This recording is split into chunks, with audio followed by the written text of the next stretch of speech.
This is pocket scale weighing machine for placing the batteries in this. So this is the cabin. Open this. These two are the Duracells, this size. This is AAA size, 2x long lasting.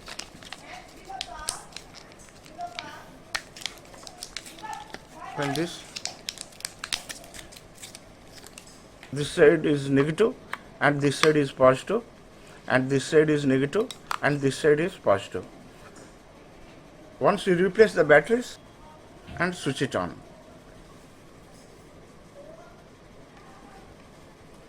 Now your machine is ready. You can use it. Suppose I am placing this here and this. It is showing 4.44, 4.41 grams. Like this. It is 0. For switching off, that's all.